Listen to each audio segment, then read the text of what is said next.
Boa tarde a todos, boa tarde a todas. Obrigado pela presença de todo mundo. Eu vou começar rapidamente dando umas informações rápidas da Carg, enquanto a gente espera mais uns 3 minutinhos para ver se tem mais gente para participar, mas eu já começo compartilhando com vocês aqui agora.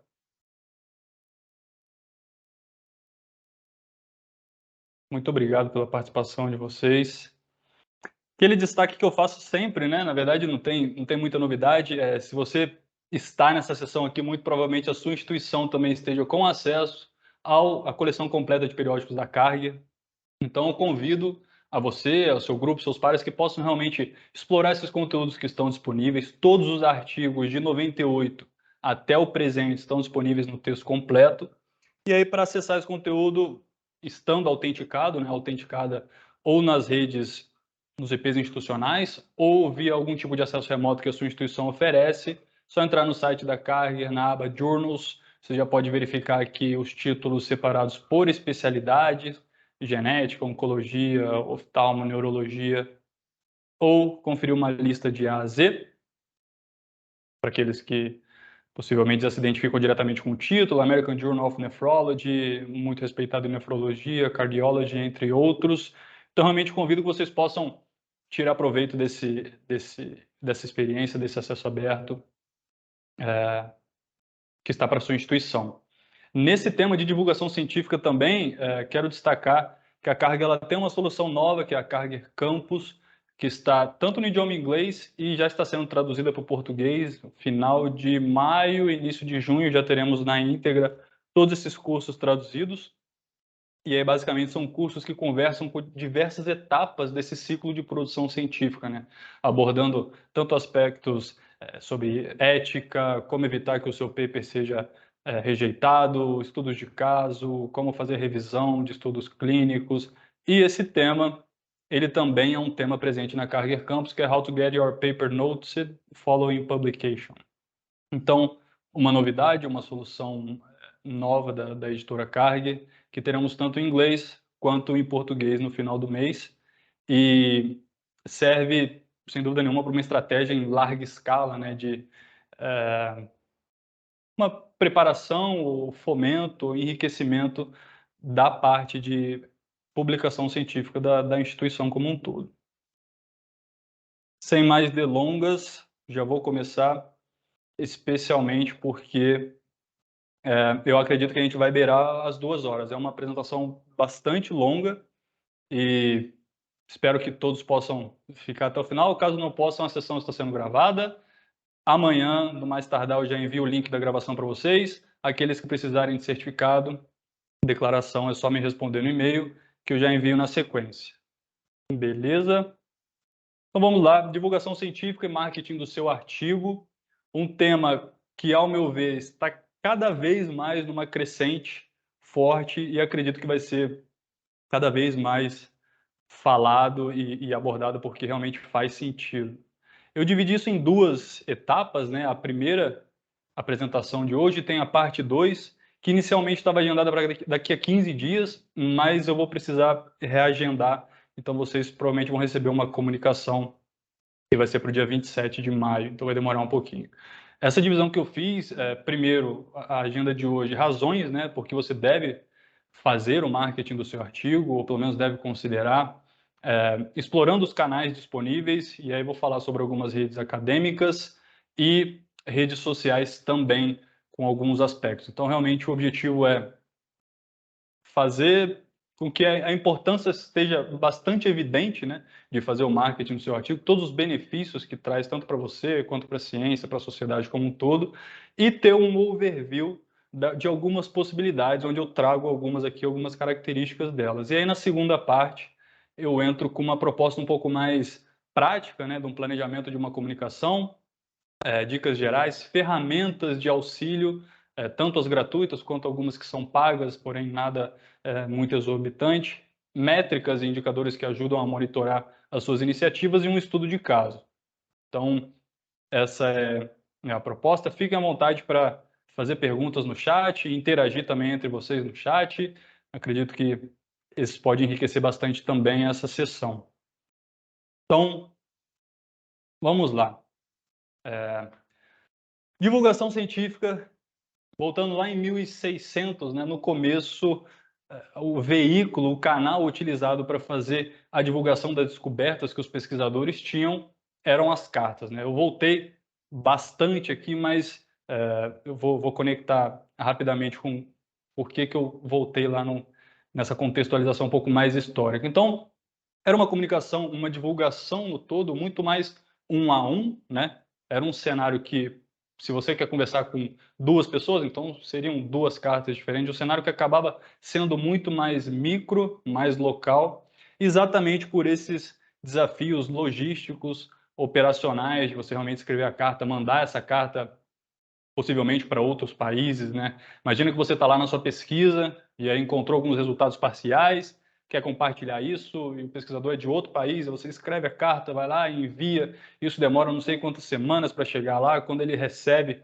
sua pesquisa provavelmente já está num outro estágio, aí responde, você também demora semanas para receber esse feedback, então esse timing também ele é muito dificultado nesse cenário, e os pesquisadores pessoa física, né, tinham realmente enfrentavam esses desafios logísticos e essas limitações de alcance e efetividade. Então, realmente não tinha uma possibilidade que eu, pesquisador de 1600 e tantos, conseguisse me comunicar de uma maneira em maior escala, conseguisse amplificar a presença do meu conteúdo no mundo de uma maneira mais rápida, de uma maneira eficiente e efetiva.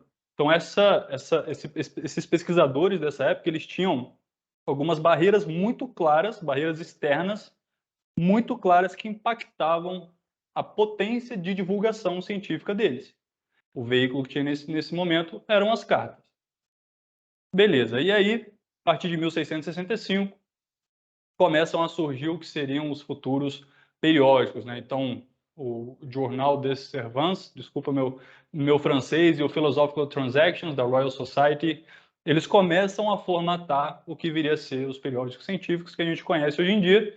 Então fala, beleza, tem todas essas cartas que a comunicação é feita, vamos organizar, vamos dar uma formatação um pouco diferente, compilar algumas informações aqui de diversos autores, e aí a gente começa a distribuir isso para uma comunidade, né? Uma comunidade mais segmentada. Então, das cartas começa a ter essa transição para os periódicos, né? E aí surge ajuda, que seriam, por exemplo, algumas editoras, né? Por que não? Se o pesquisador, pessoa física, né, tinha essas limitações intrínsecas daquele tempo, que era limite de alcance, efetividade, uma distribuição extremamente restrita, onde tem problema, onde tem dor, tem oportunidade e tem solução. Então, começam a surgir algumas editoras que falam, olha, você tem esses problemas e eu vou te ajudar a solucionar esse problema. Então, dentro desse modelo de periódico que a comunidade começou a conversar agora, eu vou compilar essas informações também e vou te ajudar a amplificar de uma maneira mais massiva esse teu conteúdo ao redor do mundo. Então, vou ter um canal de distribuição forte, vou internacionalizar isso, vou criar redes, vou distribuir. Então, o teu alcance ou a presença desse teu conteúdo agora, ela vai alçar novos voos. E isso foi um boom, foi uma mudança extremamente importante que ajudou muito a ciência e trouxe benefícios reais para a divulgação científica. E aí, o que acontece? Quando a gente vem chegando mais para cá, né, saindo lá do passado e chegando mais no presente, eu coloquei algumas datas aqui e dão uma mudada no paradigma de uma maneira bastante intensa, né? É claro que, falando de divulgação científica, antes desse período, o rádio e a televisão também tiveram um papel extremamente importante, mas o rádio e a televisão ainda se escolhia também quem que ia ter voz, né?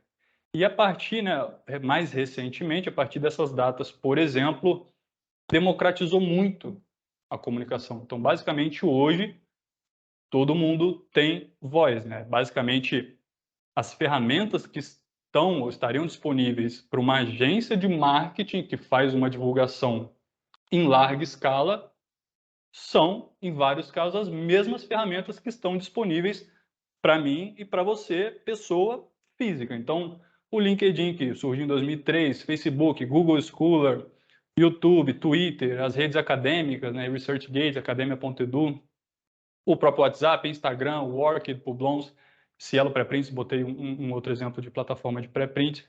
Então, isso trouxe uma potência, né, de divulgação e uma democratização dessa comunicação muito grande, né?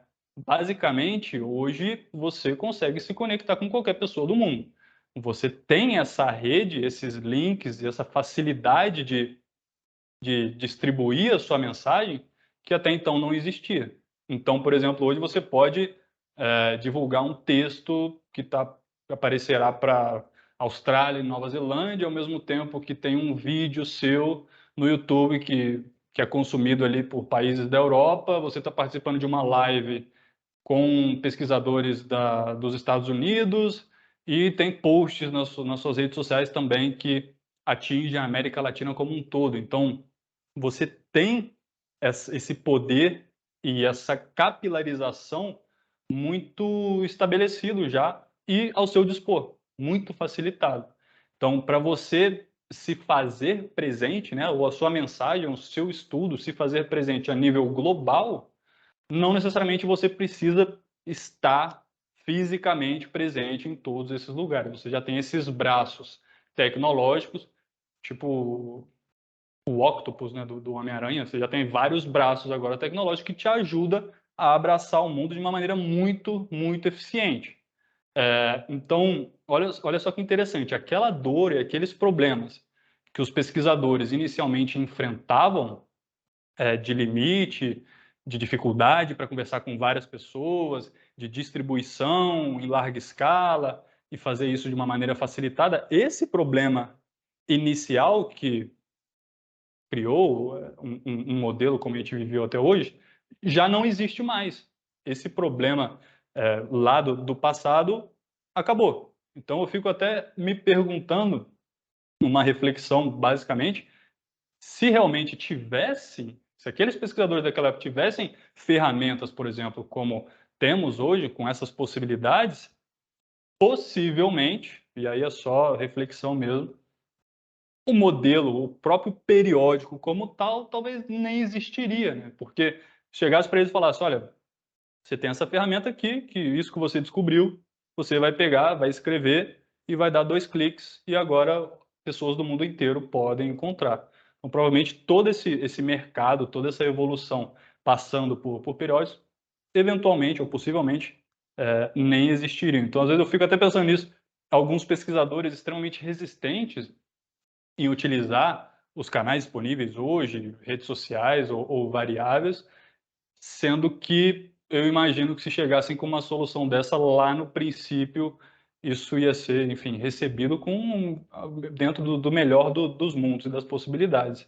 Então, uma das razões, né, para você fazer uma divulgação científica, e agora eu termino esse primeiro raciocínio, é simplesmente esse: faça porque você pode, porque talvez não preciso voltar lá em 1600, né, mas talvez 20, 25 anos atrás, isso já era uma outra realidade bem mais difícil. Mas hoje, esse paradigma já tá quebrado. Então, essa potência de divulgação já existe. Então, é daqui para frente, realmente podendo abraçar tudo isso que está disponível para todas as pessoas do mundo, basicamente. Então, a primeira e a mais básica razão é que, enfim, você tem a possibilidade de fazer isso, tem as ferramentas disponíveis para fazer isso.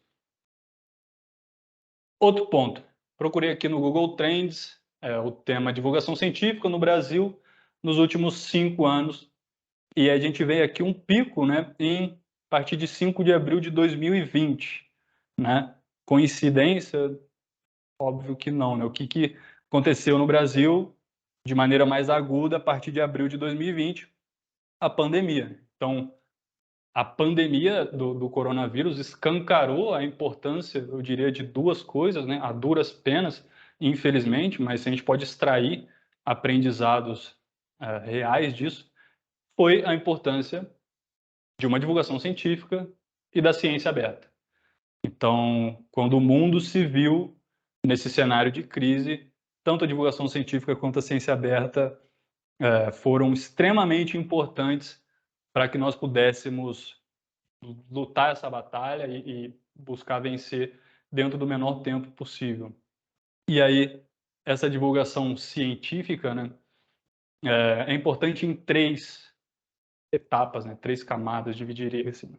Primeiro, entre a própria ciência, né? Então, os pesquisadores do mundo inteiro, frente ao Covid-19, sempre que alguém fazia um estudo ou tinha uma nova descoberta, essa informação já tinha que ser divulgada de uma maneira mais eficiente possível para alcançar outros pesquisadores, para que esses outros pesquisadores pudessem realmente construir em cima desse estudo, do que se descobriu aqui, ou fazer uma outra verificação, testar uma variação. Então, realmente, a divulgação dentro do meio acadêmico para que essa ciência pudesse ser construída e evoluísse de uma maneira mais rápida foi extremamente necessário, não só entre os pares, né, entre os acadêmicos, mas entre a academia e a sociedade também, exatamente para informar, para tranquilizar, mostrar o que se sabe, a gente sabe isso até agora, a gente deseja descobrir isso, identificamos como as melhores práticas isso, a doença causa isso, é importante que faça isso. Então, realmente, ter uma comunicação bastante eficaz e transparente com a sociedade também, para, enfim, que trabalhássemos todos em conjunto, né? Eu sei que a comunicação foi um desafio muito grande, né, para vários países, infelizmente.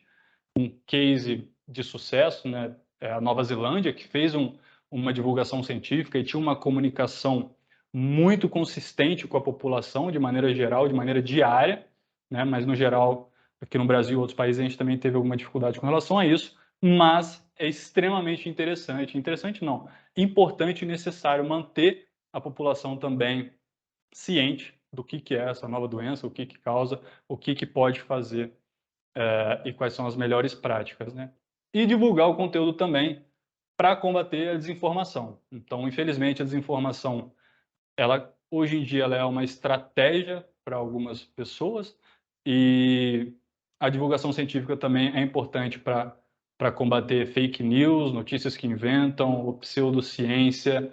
Então, se quer saber se a cloroquina realmente é eficaz para casos leves e moderados, colocar isso num protocolo clínico. Então, vamos o que a ciência diz, né? Quais são as evidências, vamos fazer um estudo clínico randomizado duplo cego para ver se temos evidências suficientes e realmente utilizar a ciência e a divulgação científica para combater qualquer outro tipo de fake news. Então, para a sociedade, para a ciência como um todo também construir novos conhecimentos em cima, a divulgação científica é extremamente importante. Mais uma razão. Eu coloquei duas citações aqui de alguns artigos. The vital need for effective science communication that inspires individual and community level behavior change and guides agile policy action has been highlighted during the COVID-19. Então, realmente, uma necessidade vital. E aí o movimento de ciência aberta e o coronavírus fez com que fosse urgente, né, empregar canais online confiáveis de educação, pesquisa, inclusive algumas redes sociais, algumas plataformas de redes sociais emergiram como essenciais também para a comunicação científica. Então, realmente é um veículo que te ajuda a alcançar a população como um todo de uma maneira bastante eficiente. Outro ponto. Você é você e os periódicos são periódicos. Um periódico científico é importante para você e o seu conteúdo também é importante para o periódico científico, porque sem os artigos não existiria. Mas é extremamente importante destacar que você tem os seus interesses e a revista tem os interesses dela, né? A nível de divulgação científica.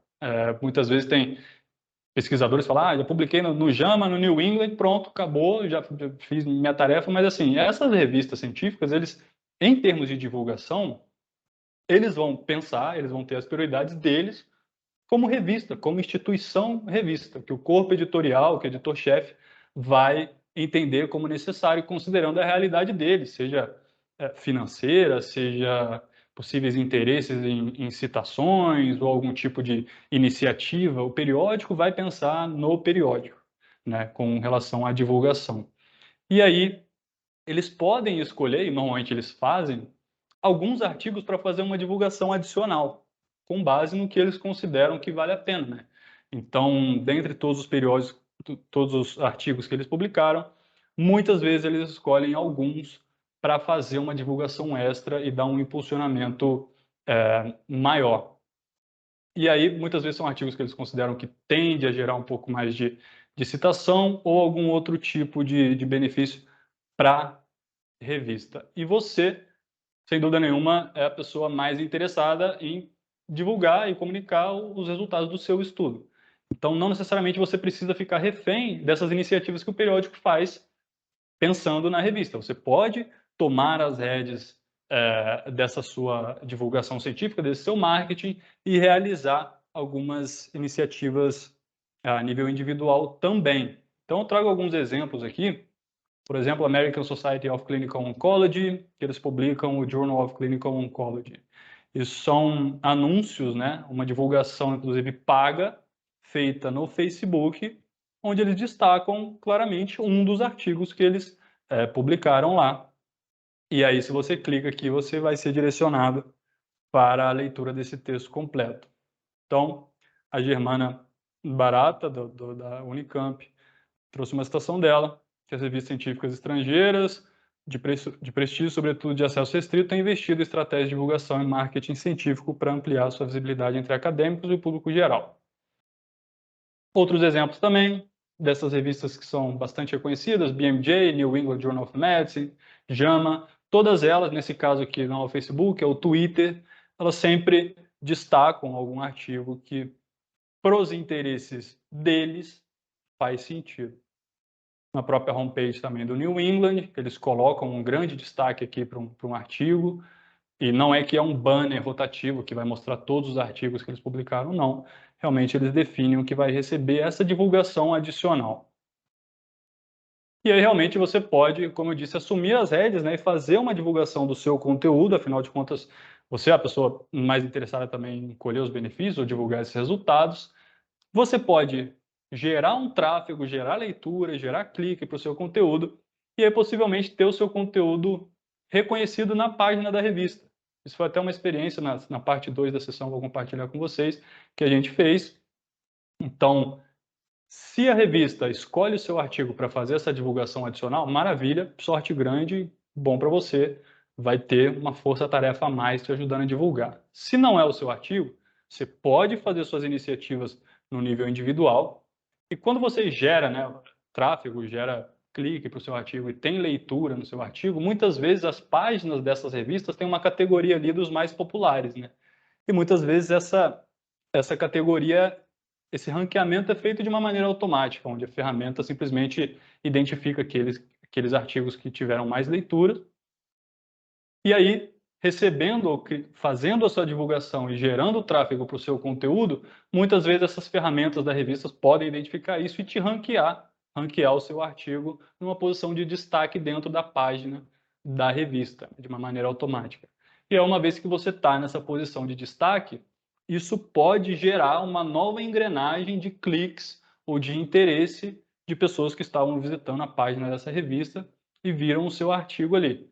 Então, é claro que isso não é regra geral, mas nesse caso especificamente, meio que você que se colocou ali fazendo essas suas iniciativas paralelas de divulgação também. Então, é um ponto extremamente interessante.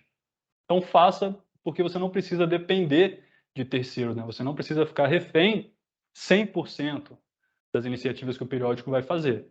Óbvio que publicar no periódico, que está bem indexado em várias bases de dados e vai te ajudar a capilarizar esse teu conteúdo no mundo, esse ponto é extremamente necessário. Eu estou falando aqui realmente daquele a mais que os periódicos vão priorizar, dada a realidade deles, e você pode priorizar, dada a sua realidade. Abordagem passiva versus uma abordagem ativa. O suando aqui tá meio quente.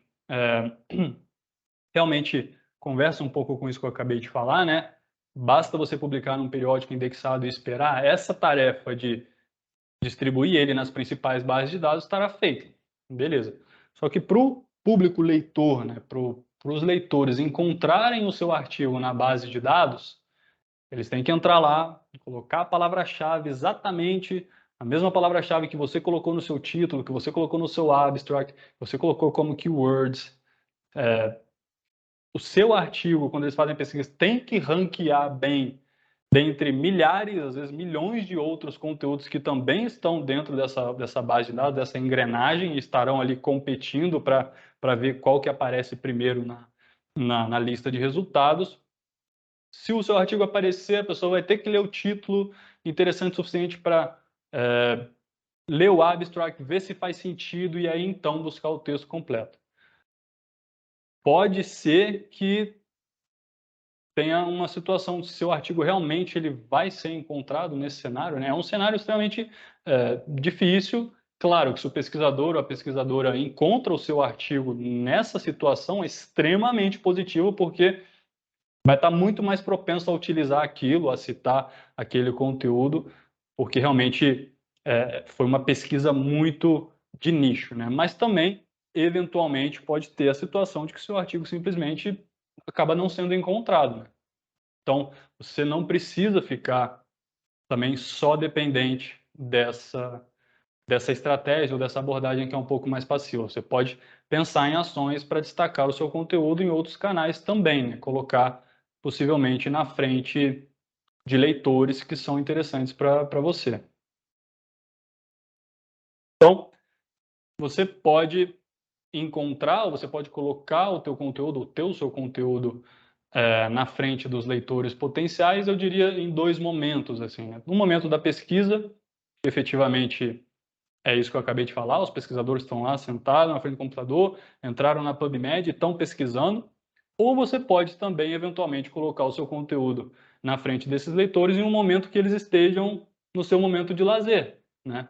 Então, por exemplo, vocês estão nas pesquisas, eles estão procurando nas bases de dados, ou às vezes rede acadêmica, às vezes repositórios institucionais, repositórios de pré-prints e por aí vai. Ou você também pode mostrar o seu conteúdo no momento de lazer dele nas redes sociais. Então, todo mundo, ou grande parte da população, tem ali também o seu momento mais de entretenimento, que muitas vezes está vendo outros conteúdos, mas que se encontra ali um estudo que está relacionado, que é interessante, também pode, obviamente, ter essa leitura, né, naquele momento ali, que eu coloquei aqui como uma leitura mais de impulso, né? Apareceu aquele conteúdo, fez sentido eles explicaram. Então, nesse momento de pesquisa, possivelmente eles estariam mais propensos a citar, exatamente por isso que eu falei, se eles encontram, fazendo essa pesquisa extremamente segmentada, realmente seria um leitor, entre aspas, mais quente, né, para fazer uma citação, ou encontrar esse conteúdo nas redes sociais e fazer uma leitura de impulso, mas que também é extremamente interessante. Eles podem recomendar isso, podem guardar, podem enviar para outros grupos, curtir, compartilhar, enfim, também é extremamente interessante. Em termos de estratégia para essas bases de dados, né, pesquisas são estratégias de otimização para a engrenagem de busca, né, no marketing digital chama SEO, mas que também, basicamente para PubMed ou qualquer outra engrenagem de busca, também serve, né? Que é você otimizar o seu título, escolher as palavras-chave que são mais adequadas, escrever um abstract também com as palavras-chave, ver onde esse periódico está indexado, se vai realmente te ajudar nessa capilarização do seu conteúdo. E, nesse momento de lazer, seria algumas estratégias mais relacionadas às mídias sociais, por exemplo, fazer post, ou possivelmente fazer algum investimento com segmentação, colocar um orçamento para aquilo, criar uma imagem um pouco diferenciada e explorar esse cenário que conversa mais com as redes sociais. Então, faça para o seu artigo ser encontrado, não necessariamente ficar submerso num oceano de conteúdos, né? Impacto acadêmico também, né? O quanto a pesquisa impacta a pesquisa de outros, e aí muito mais relacionado às citações que o seu artigo recebe. Isso vai ter uma reflexão, vai ter um impacto no H-index ou outras métricas, pode também influenciar algum tipo de financiamento, ranqueamento que você tem na sua vida acadêmica, e também você criar estratégias de divulgação científica pode te ajudar com o impacto acadêmico. E aqui eu trago um paralelo. No marketing digital, a gente tem esse conceito, né, de funil de vendas, onde basicamente fala que para um consumidor comprar uma solução, um produto, seja ele qual for, necessariamente eles passam por esse funil de vendas. Então, o funil é dividido em 4 etapas, esse formato mais simplificado, onde o primeiro é Awareness, Interest, Consideration e Sales. E aí aqui eu trago esse paralelo, realmente não tem nenhuma referência com relação a isso, é só um paralelo para um funil de citação, por exemplo, para a gente pensar no impacto acadêmico, onde basicamente também os leitores têm que passar por essas etapas, né? A citação, por exemplo, lá para ela acontecer no final do funil, primeiro os leitores obviamente têm que considerar fazer essa citação. Antes deles considerarem, né, eles têm que ter tido interesse em fazer a leitura daquele texto completo. E antes deles terem interesse, obviamente, eles precisam ter a ciência de que esse conteúdo existe. Eles têm que conseguir encontrar esse conteúdo, simples assim. Então, na primeira etapa ali de awareness, né, realmente é onde, como é que está a sua encontrabilidade, né? Está presente em bases de dados, está presente também nas redes acadêmicas, redes sociais, blogs ou qualquer outro tipo de canal. O interesse, muitas vezes, ele pode ser gerado nessas bases de dados pelos títulos, pelo abstract, que são duas seções extremamente importantes, né, de um artigo científico, e também nas redes sociais, um copyright, um texto que você colocou ali, uma imagem, ou às vezes um vídeo, que pode engatilhar esse interesse para que os leitores busquem a versão de texto completo do seu artigo. Eles podem considerar fazer uma citação, e aí, nesse caso, eu acredito que a consideração seria realmente o estudo em si, a relevância daqueles resultados, a metodologia que você utilizou, está consistente, o impacto daquilo. E a citação, efetivamente, se tem uma correlação naquele momento com o manuscrito que o leitor está preparando, né? Então, tanto no funil de vendas do marketing digital, para a venda efetivamente acontecer, ela tem alguns fatores externos, né, que impactam. Então, você pode, por exemplo, fazer tudo perfeito, a comunicação, estratégia de marketing perfeita para todas as etapas, mas no final, para o consumidor comprar aquela solução, tem o simples fato de que ele precisa ter, por exemplo, o dinheiro suficiente para comprar. Senão a venda não acontece. Você pode ter feito tudo certo, mas para aquela pessoa, para aquele consumidor, a questão do dinheiro pode ser limitante e essa venda não acontecer.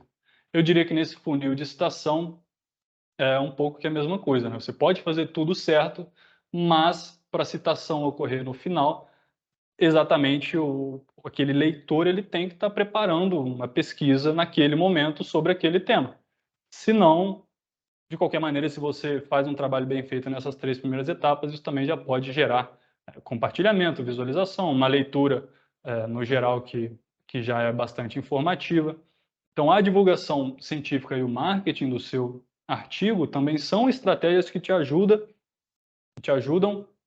a fortalecer essas 3 etapas anteriores. A citação ela pode vir, como pode não vir, dependendo desse fator externo, mas de maneira geral, você cria ações que você coloca ali, você mostra para mais pessoas no nível de awareness, possivelmente engatilha mais interesse em uma comunidade maior, provavelmente mais pessoas podem considerar fazer uma citação, e aí, eventualmente, a citação pode acontecer. Então, potencializar o impacto acadêmico também é uma das razões que vale a pena fazer o marketing do artigo, essa divulgação científica.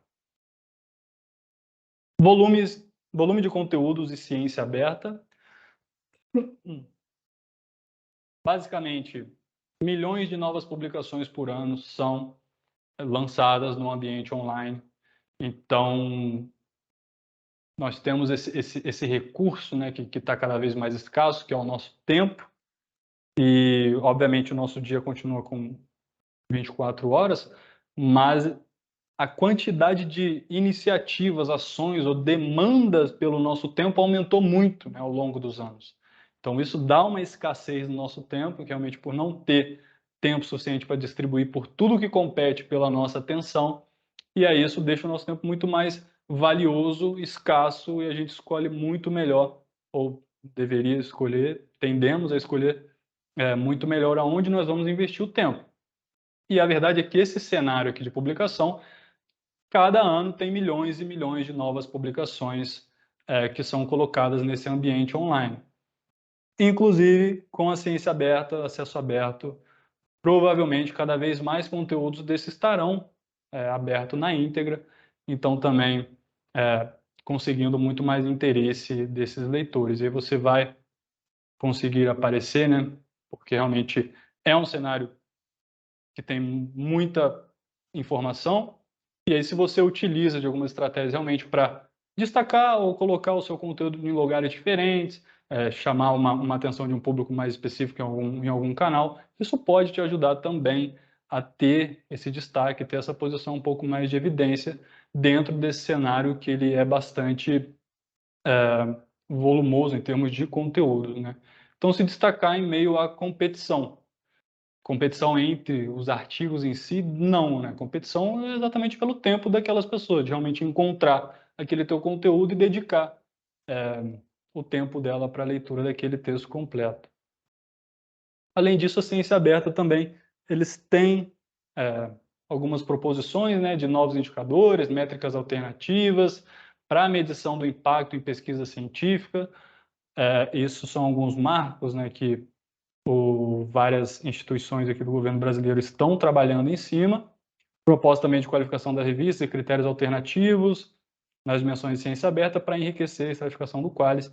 Então, possivelmente, as questões de impacto científico, possivelmente no futuro ela comece a conversar também com alguns outros indicadores que estejam de alguma maneira relacionados à divulgação científica, a iniciativas realmente um impacto mais social.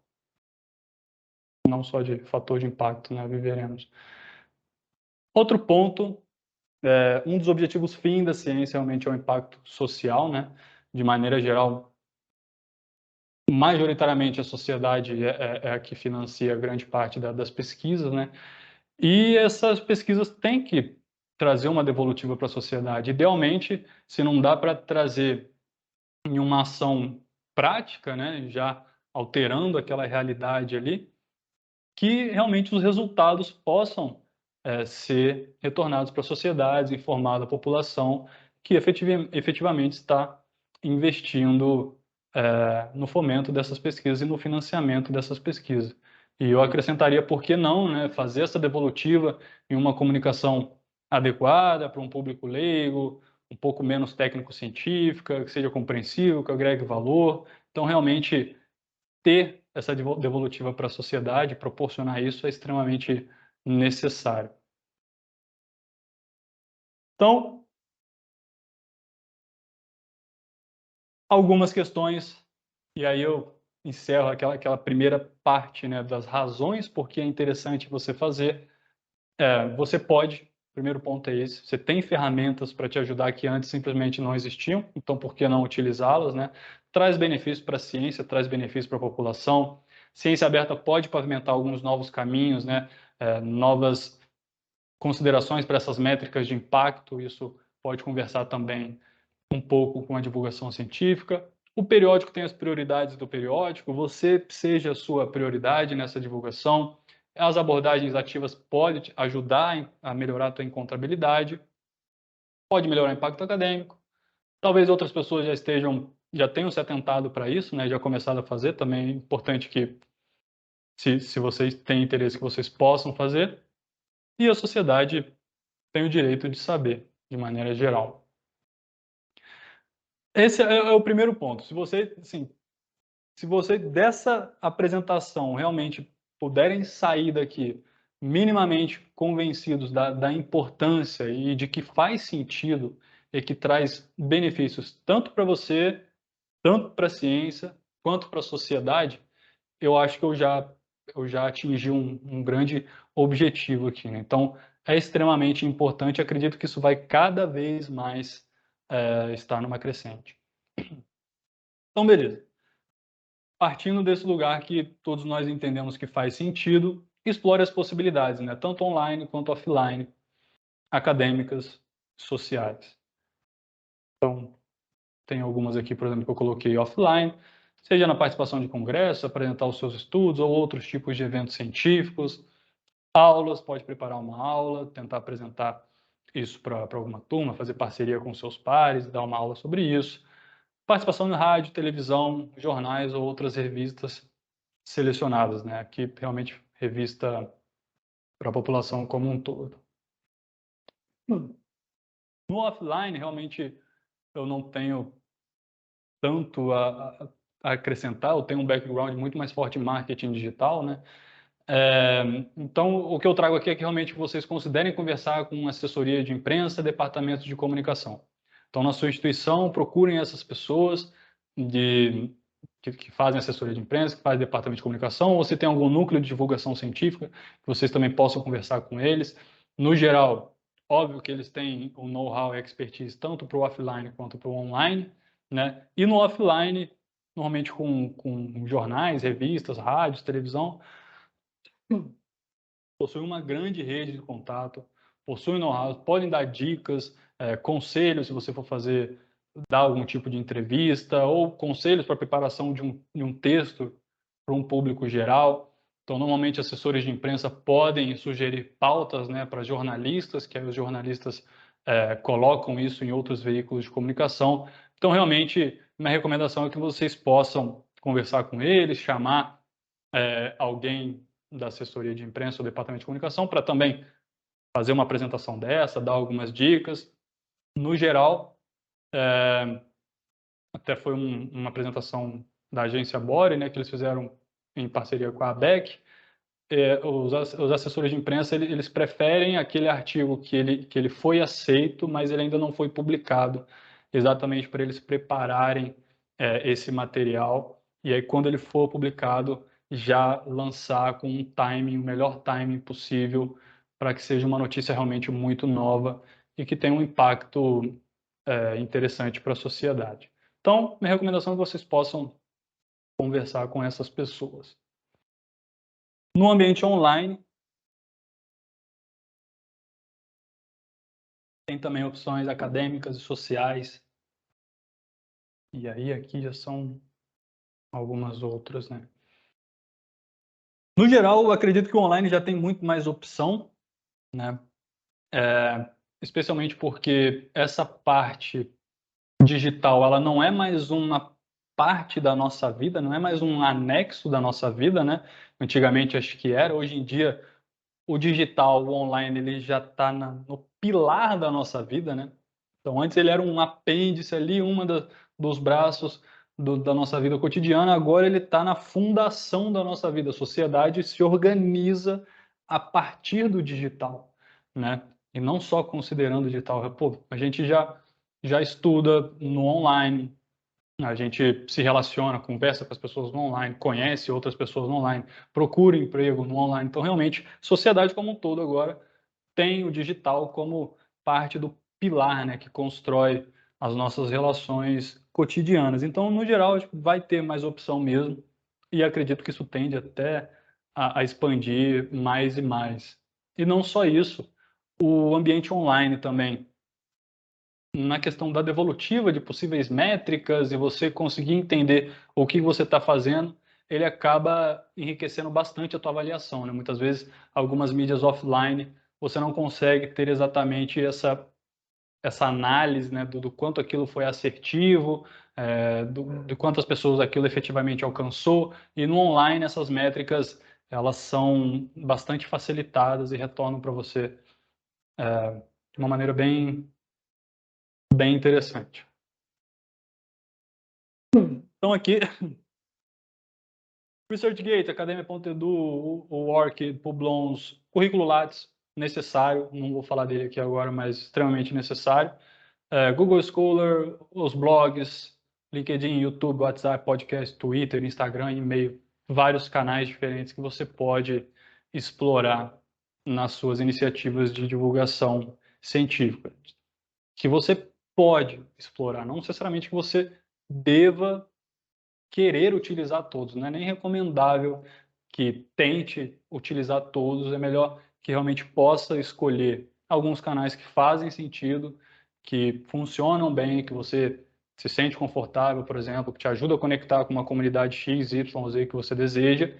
Então escolha alguns e faça com consistência, muito melhor do que tentar fazer em todos e realmente não conseguir ter uma assertividade em nenhum.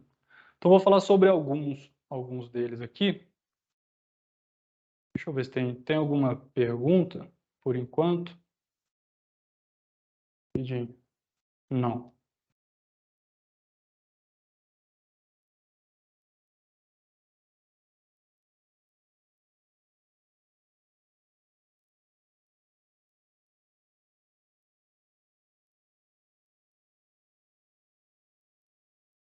O ORCID, extremamente necessário, né? Open Researcher and Contributor Identifier, foi lançado em 2012, é gratuito, sem fins lucrativos, apoiado pelos membros, mais de 1.100 instituições membros no mundo, 24 consórcios, 13 milhões de IDs no mundo, 270 mil IDs no Brasil. O ORCID, ele basicamente ele é um identificador persistente, né? É um CPF ali dos pesquisadores e contribuidores para a ciência. CPF não, na verdade, como se fosse um passaporte, né? Porque ele é a nível internacional. Então, é esse código que identifica de maneira única e exclusiva. Mas não só isso, eu gosto de destacar bastante, apesar da missão inicial ser esse identificador persistente, eu gosto de destacar bastante que ele é um registro também, um perfil online com toda a sua contribuição para a ciência, né? E isso te ajuda em diversas formas que eu vou falar daqui a pouco. Então serve para quê, né?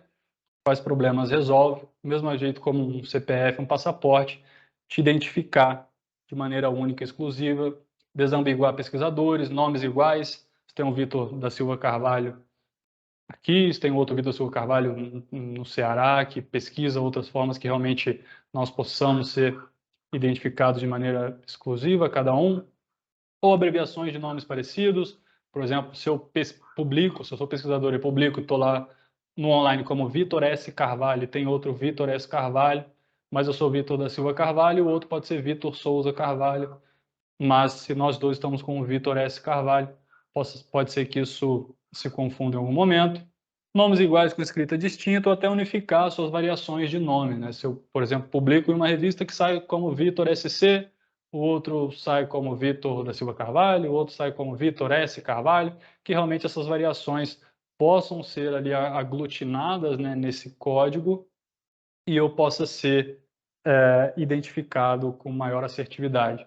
Tem várias bases de dados que fazem o rastreio de citações, né? Então, realmente, essas diferenças podem acabar prejudicando um pouco esse rastreio efetivo de toda a contribuição científica que eu fiz. Então, coloquei só um exemplo aqui, 3 pessoas diferentes, 3 João Souza, mas contribuindo para a ciência de 3 maneiras completamente diferentes. Coloquei lá no Work só para ter uma ideia, né? Que quando eu estava vendo, eu falei, deixa eu ver aqui. Eu coloquei Vitor Silva e apareceu várias páginas. Eu botei só um print aqui, porque isso realmente tem muitos nomes que são iguais, que são parecidos, e que essas variações podem prejudicar. Então, que realmente se tem um Vitor que é neurocientista, outro Vitor que é um matemático, que as contribuições relacionadas ao matemático sejam adequadamente vinculadas para ele, e o do neurocientista, que todas essas contribuições sejam adequadamente vinculadas para ele. Então, ajuda muito nisso. Possibilita essa recuperação efetiva de informações no nível internacional, né? Mas eu não vou me alongar muito no mérito do work, da parte acadêmica, mas sim como que essa plataforma, né, ajuda a potencializar o cenário de divulgação científica, né? E aí eu destacaria 3 pontos aqui. Primeiro, encontrabilidade de conexões, otimização do seu tempo, potencialização das suas divulgações. Então, encontrabilidade de conexões porque ele é um diretório internacional robusto de pesquisadores e pesquisadoras extremamente de nicho, todos ali relacionados realmente à produção científica, à ciência no geral. Então, você ter uma presença lá pode facilitar que as pessoas e os pares realmente te encontrem e eventualmente possam se conectar, encontrar também sua produção científica. Eles têm um campo de keywords também que você pode colocar ali os temas de interesse, suas linhas de pesquisa. E muitas vezes também essas pessoas ou agências pesquisam no Orchid, podem encontrar o teu perfil ali. Isso é extremamente importante para você. Otimização do seu tempo. O Orchid é bastante interessante, é uma plataforma muito interoperável, né, com outras ferramentas. Eles têm várias APIs que facilita essa alimentação desse registro online de maneira automática por essas outras ferramentas. Então, com Crossref, com DataSite, até com editoras, com Publons. E ele também oferece permissões que você pode dar para coautores, para instituições, para que possam alimentar esse teu registro online. Então, para você, otimiza seu tempo também, nessa economia de você não precisar ficar entrando lá sempre, escrevendo manualmente o artigo que você acabou de publicar. Essa API com Crossref é extremamente interessante. Se você, no momento de submissão do seu artigo, coloca lá o seu Orchid nesse processo, né? Quando o artigo ele recebe o DOI, a Crossref já identifica isso, já manda uma notificação para o seu perfil do Orchid que você tem aquela nova publicação e se pode incluir no seu registro e você só aceita. Então acaba otimizando bastante o seu tempo e facilitando essa tua gestão da tua pesquisa. E a potencialização das divulgações, que uma iniciativa alavanca a outra. Por exemplo, vários artigos, quando eles colocam o nome dos autores, eles já colocam o ícone do Orchid ali e já faz o link direto, né, para o registro, o perfil dessa pessoa. Então, é extremamente interessante no ambiente online que qualquer estratégia que você vá fazer, tente tirar o máximo proveito dela, né? Deixe várias outras ramificações para que as pessoas possam encontrar outros conteúdos seus, possam encontrar o seu perfil, possam encontrar suas redes sociais, que realmente você possa aproveitar de uma maneira bastante assertiva esse tempo que a pessoa já está interagindo com o seu conteúdo. Então, uma vez que você tem a atenção daquela pessoa, deixa ali elementos para que ela possa encontrar outros materiais seus, né? Então, por exemplo, alguns artigos científicos eles colocam esse link do Orchid, isso é extremamente interessante, porque os leitores podem clicar e conhecer o teu perfil online e todos os seus outros artigos que você publicou.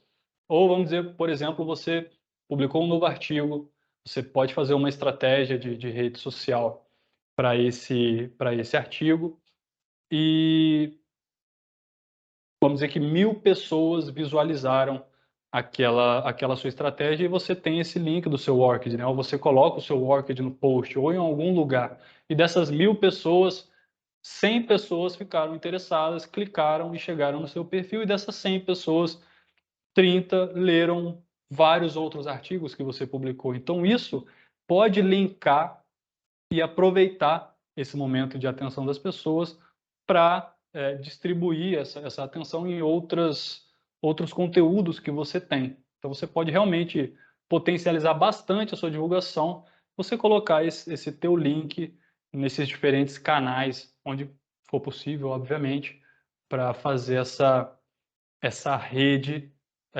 essa engrenagem funcionar de uma maneira bem interessante.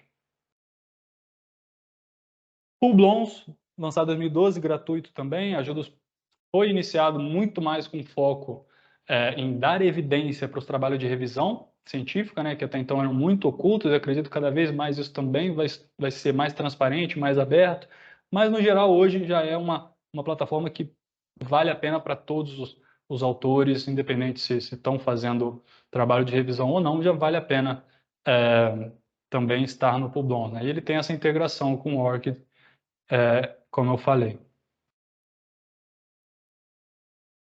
Como ajuda a potencializar a divulgação, visibilidade e credibilidade, com certeza, tanto com os pares, quanto também com periódicos e editoras, né? Na própria Carga tiveram vários momentos em que, para convidar revisores para revisão de um determinado artigo, não tinha nenhum revisor para aquele tema específico no banco de dados, e aí eles recorreram ao Publons para pesquisar quem eram outros especialistas naquele tema.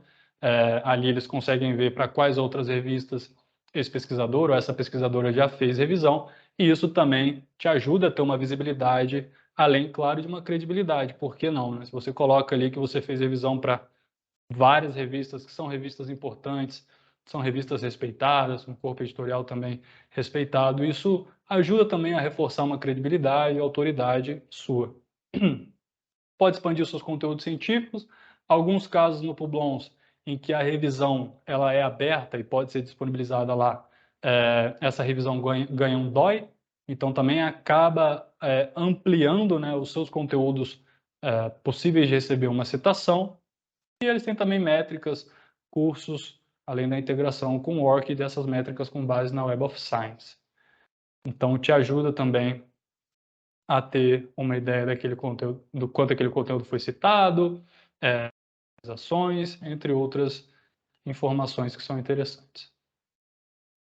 Google Scholar, 2004 foi o lançamento dele, gratuito, uma maneira simples para os autores mostrarem suas publicações acadêmicas. Ter uma presença no Google, obviamente, é um sinônimo de encontrabilidade, né? Uma das plataformas mais utilizadas também para pesquisa no geral, né? E o Google ele traz umas métricas disponíveis e esse link building entre artigos e autores que eu achei bastante interessante. Então, por exemplo, eu peguei aqui o perfil da Germana Barata, bastante respeitada na parte de divulgação científica, e tem algumas palavras-chave aqui que você pode colocar. Então, te ajuda a ter uma encontrabilidade no Google. Não são poucas as vezes que pesquisando alguma coisa você pode encontrar um perfil no Google Scholar. Isso é extremamente interessante. Eles dão algumas métricas aqui também, H-index, que pode reforçar a credibilidade para as pessoas que estão te lendo, te pesquisando. Eu especialmente gosto bastante desse citado por artigos relacionados e coautores. Por quê? Você está ali e você vê um artigo e você consegue exatamente ver todos os outros artigos que citaram esse conteúdo. E isso ajuda a criar uma rede de conexões, né, onde você pode encontrar possivelmente outros autores que são relevantes ou também nos artigos relacionados. Então, da mesma forma que um leitor, partindo do seu perfil, do seu artigo, pode encontrar o trabalho de outros, né? Da mesma forma, se eles estão pesquisando, estão no trabalho de outros, eles podem chegar também ao teu perfil e ver ali a sua contribuição, ler outros artigos que você publicou. E isso, em termos de divulgação científica, você ter esse link building, né, é extremamente interessante também aqui com os coautores, né? Realmente facilitando a possibilidade do seu perfil ser encontrado e, obviamente, a tua produção ser, né, lida e considerada. ResearchGate, e aí ele já entra muito mais como uma rede acadêmica mesmo, né? Esses outros não necessariamente entrariam com essa categoria. A missão de conectar o mundo da ciência e tornar a pesquisa mais aberta, mais de 20 milhões de pesquisadores, 190 países. Como que ajuda a potencializar?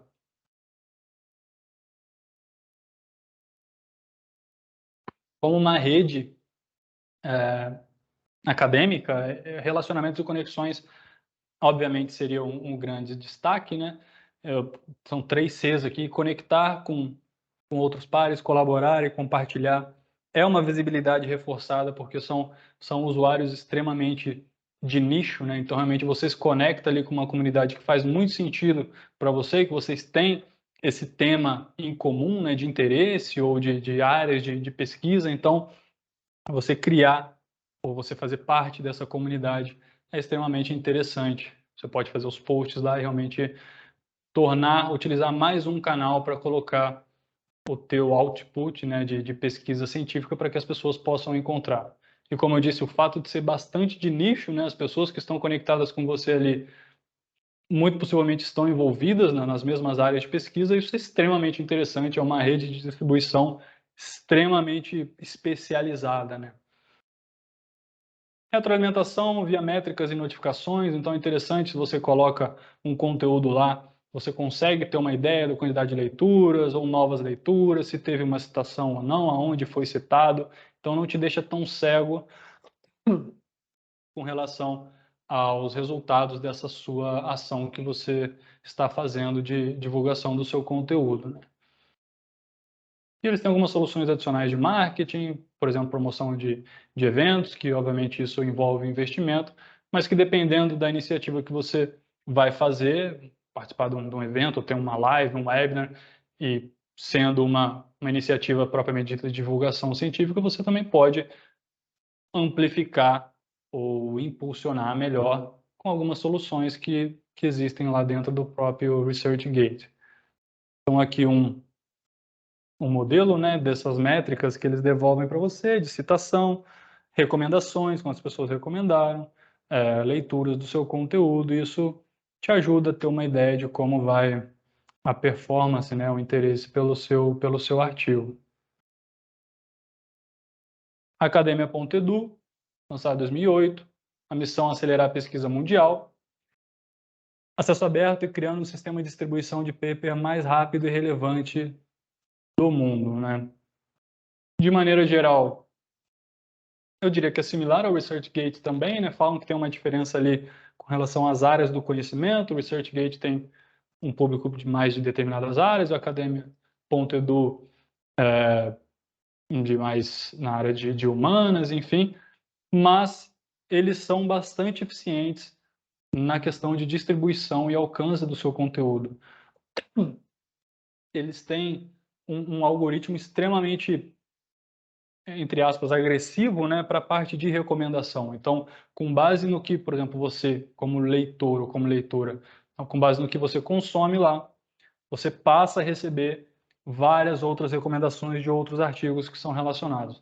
Então, se isso acontece para a gente como leitor, também, se você é um pesquisador, uma pesquisadora que coloca lá, as pessoas que consumiram ou leram artigos que são semelhantes ao seu, podem e provavelmente vão receber essa atualização desse teu conteúdo que chegou e que está relacionado ao perfil de leitura que eles têm. Então, eles têm esse algoritmo extremamente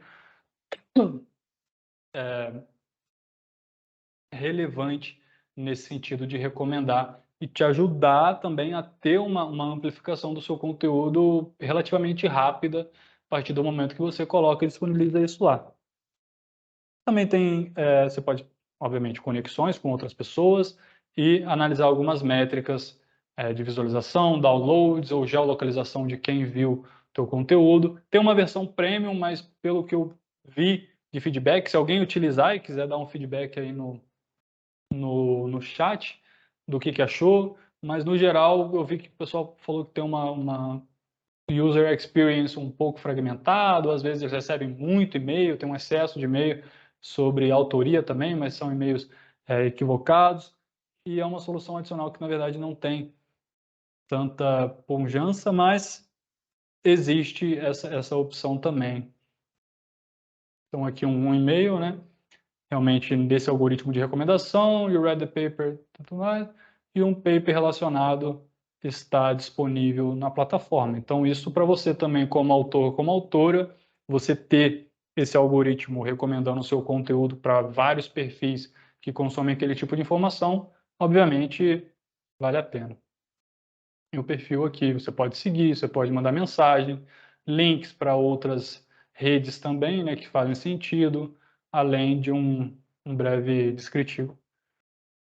Então, de maneira geral, todas elas, né, proporcionam uma exposição e visibilidade, que são extremamente importantes, um reforço de autoridade, por que não? Claro que a autoridade científica estará dentro do mérito científico mesmo das pesquisas, mas você colocar isso, mostrar ali todas as suas contribuições, as revistas para as quais você já fez revisão, tudo isso fortalece a credibilidade dentro da sua área do conhecimento. E conexões e relacionamentos. Então, ajudam, né? Além dos benefícios científicos propriamente ditos, de você conseguir um paper na íntegra, direto com o autor, ou algumas outras ações nesse sentido.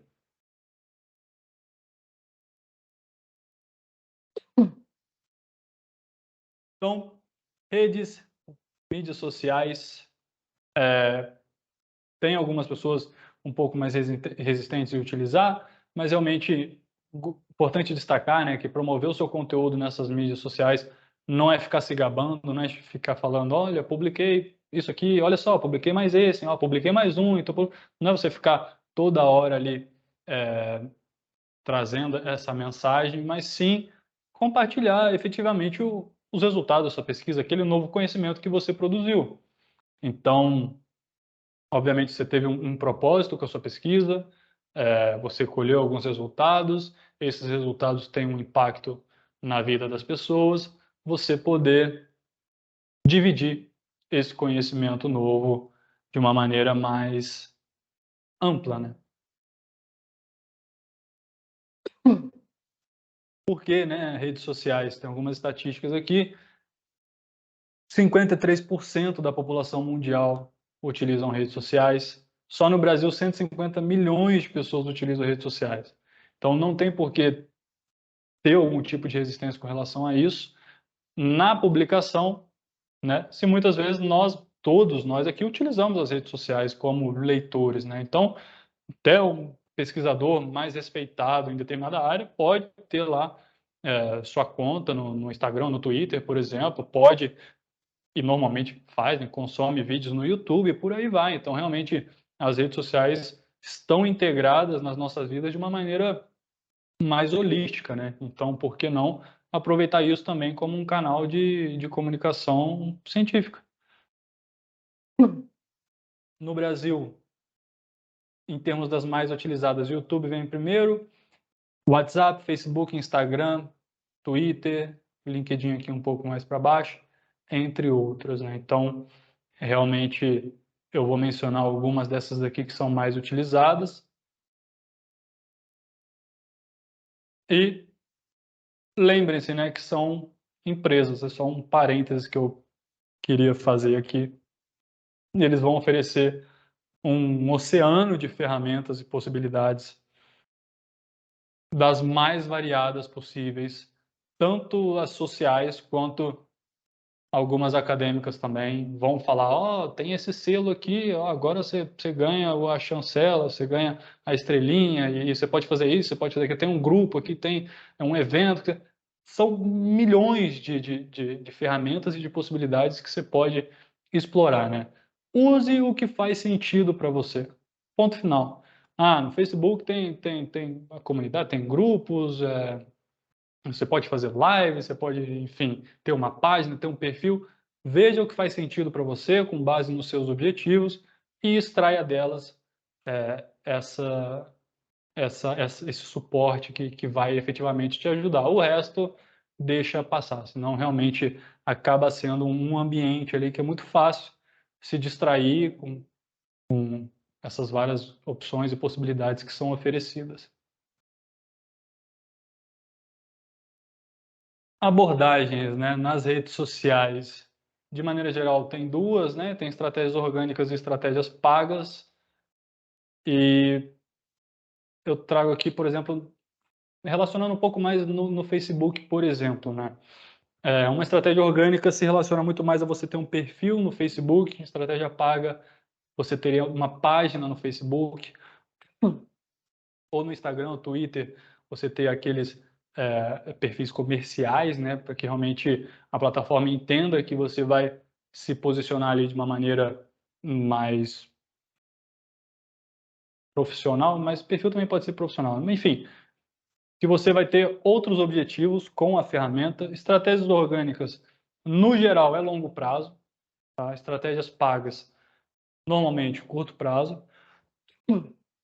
Estratégias orgânicas envolvem muito mais um relacionamento, você criar uma comunidade, você realmente interagir com aquelas pessoas. Estratégias pagas são campanhas, você define um início, um fim, um objetivo, um público que você deseja mostrar, um orçamento que você quer investir e pronto.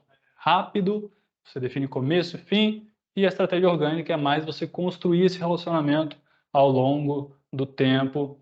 Uma você meio que joga com algoritmo, né? A outra você compra o serviço. A estratégia orgânica acaba sendo um pouco mais complexa exatamente por isso. Agora fazer stories, botar a caixinha de pergunta no stories é o que o algoritmo do Instagram tá gostando, tá priorizando. Aí vamos colocar, agora mudou o algoritmo, não está mais dando não está entregando para muita gente os stories. Então o que está funcionando? Então realmente fica esse jogo com o algoritmo, e na estratégia paga você compra um serviço de entrega de uma mensagem dentro daquela plataforma. Você investe tempo, como eu disse, no longo prazo demora. Outra você investe dinheiro. Uma é mais difícil, uma é mais fácil. Isso, na verdade, na minha opinião. Então, o que essas ferramentas querem, né? No geral, elas querem atenção, querem tempo das pessoas que estão ali, os dados dela, para poder vender soluções para terceiros. Não tem muito segredo com relação a isso, né? Se deixar para o Facebook e para o Instagram, eles querem que todos os usuários fiquem 24 horas por dia na frente da tela. Eles vão fazer o possível em termos de interesse, de informações que são engajadoras para te reter ali a maior parte do tempo, ter os seus dados, saber quem você é, porque a sua atenção, o seu tempo e os seus dados é o que eles vão comercializar, né? Vão ganhar dinheiro em cima disso. Então, você pode dar isso para eles, você pode trocar isso com eles, você pode comprar isso deles. Obviamente, dados não nesse nível de comprar os dados abertos, assim, mas pessoas interessadas em determinado tema, por exemplo, que curtem tal página. Então, uma analogia, né? O que é, por exemplo, o Facebook? O Facebook é um lugar que muita gente vai lá diariamente, e aí como se fosse um galpão, né? Imagina o Anhembi lá de São Paulo, o parque, um galpão que todo dia vai bilhões de pessoas lá naquele galpão, naquele evento, né? Um congresso médico. Todos os dias tem gente ali. Para entrar é gratuito, você pode entrar. Se você quiser se relacionar com as pessoas que estão ali, é gratuito, você pode se relacionar. E aí seria meio que essa estratégia orgânica, né? Você entra na feira, aí vai ter lá, você vai, opa, tudo bem? Ó, eu sou o Vitor. Você vai conversando com um. Daqui a pouco tem uma rodinha ali, você está conversando com 10 pessoas. Pode ser que eventualmente depois de um futuro você tenha muita gente olhando por você de maneira orgânica, e aí você vai fazendo essa relação, e a estratégia paga é o dono do galpão que tem lá, fala, ó, entra tantas bilhões de pessoas aqui, quer botar um outdoor aqui no meio desse galpão para todo mundo ver o que você está falando? Ah, quero. Ah, então beleza, então você me paga isso, vou colocar o seu outdoor aqui durante 3 dias, tá? Depois a gente tira. E aí, durante esses 3 dias, o pessoal que está lá no galpão fala, ó, entendi, tem uma mensagem ali, e pronto. É isso, né? Só que tudo isso acontecendo no ambiente online. Realmente começaram como uma rede social bastante engajadora, a partir do momento que muitas pessoas estão ali, aí realmente essa atenção dessas pessoas começam a ser oferecidas soluções para terceiros comprarem. Estão falando em Facebook, lançado em 2004, 2,91 bilhões de usuários por mês. É muita gente que está no Facebook. Só em 2021 foram 400 novos usuários por dia, e a principal faixa etária é de 25 a 34 anos.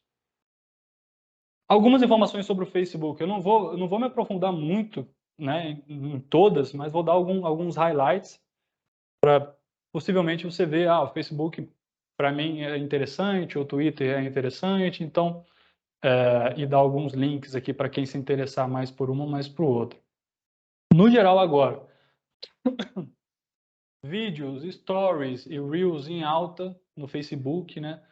Por quê? Porque vídeo é um formato que naturalmente ele é mais engajador, né? E por que está em alta? Porque quando você posta um vídeo que já é um formato que, no geral, outras pessoas tendem a engajar mais, você está ajudando o Facebook a reter aquelas pessoas, né? Lembra que eu falei que o que eles querem é ter a atenção daquelas pessoas. Se der para ter 24 horas por dia, eles vão querer isso. E a partir do momento que você coloca um conteúdo lá que ajuda o Facebook a reter essas pessoas e a engajar, você está ajudando o Facebook, você está meio que trabalhando lado a lado com ele. Ele fala, pô, então eu vou mostrar esse teu vídeo para mais pessoas. Esse teu Reels eu vou dar um alcance um pouco maior, porque você está me ajudando, sabe que é um conteúdo que engaja, então eles tendem a distribuir um pouco melhor os conteúdos em vídeo do que, por exemplo, um conteúdo que você coloca no Facebook, que é um texto somente, e sem nenhuma imagem, sem nenhum tipo de outro artifício engajador. Eles tendem a preferir distribuir esses conteúdos que estão em vídeo, porque eles são naturalmente mais engajadores.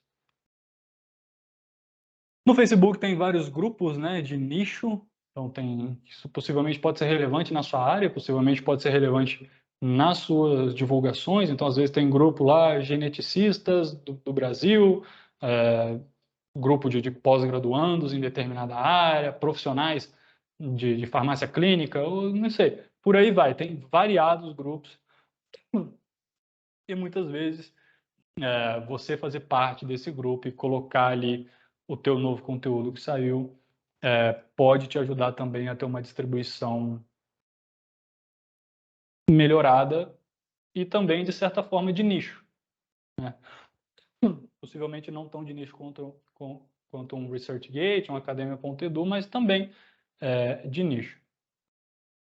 No geral, a ferramenta te dá a possibilidade de agendar seus posts, então se você quer utilizar, aquela questão, não quero ter que ficar entrando todo dia, tem alguns conteúdos aqui que eu quero colocar, você pode já deixar agendado para um mês e comunicar aquilo, isso é interessante. Ele é bastante democrático para você tanto criar o conteúdo quanto para você fazer uma curadoria de conteúdo, né? Então, o Facebook é extremamente aberto para você pode colocar lá vídeos do YouTube, links para blog posts, links para outros sites, compartilhar as postagens de outros com uma certa facilidade. Então, extremamente facilitado para isso. Nas estratégias pagas, eles têm uma variedade de objetivos de campanha, né? Seja de engajamento, cliques para leituras, vídeos, views, né? Visualização de vídeos. Se você decidir produzir um vídeo, investir um dinheiro, eles têm um objetivo de campanha somente para isso. Uma segmentação bem detalhada também na questão demográfica, localização, os interesses daquelas pessoas, a formação daquelas pessoas, campos de estudo e por aí vai. E financeiramente democrática também, né? Se você quiser criar uma campanha no Facebook que você vai investir R$ 50 no mês, você pode. Se você quiser criar uma campanha que você vai investir R$ 10 por dia, você pode. R$ 1.000 por dia, você pode. Então, claro que tem essas variações, mas no geral ela abraça bastante pessoas nessa possibilidade. Não tem um piso muito alto para você investir ali. Você realmente investe o quanto deseja e eles dão uma estimativa do que você pode alcançar com aquele montante investido. O perfil aqui do página, né, da Ciência USP, na verdade, é extremamente interessante para dar uma olhada. Sempre eles estão fazendo várias postagens, eles têm uma variedade de conteúdo bem extensa, o que é interessante também, né? Não ficar somente um formato, eles colocam vídeos, imagens, textos, link para lives, e essa página da Ciência USP, eles acabam também servindo como um distribuidor de tráfego, né, para outros canais, por exemplo. Lembra que eu falei que é desculpa, extremamente interessante. A partir do momento que você tem a atenção dessa pessoa, que você possa também não perder, se for possível, né? Então, tirar o melhor proveito das suas estratégias naquele momento que você está fazendo. Então, essa página tem mais de 200 mil pessoas que curtem e que seguem, e essa atenção também a Ciência USP muitas vezes manda para o canal de YouTube deles, muitas vezes manda para o blog do jornal da USP, ou outros links de lives, então faz meio que esse link building entre os canais da própria instituição, que ajuda a alimentar e retroalimentar um outro.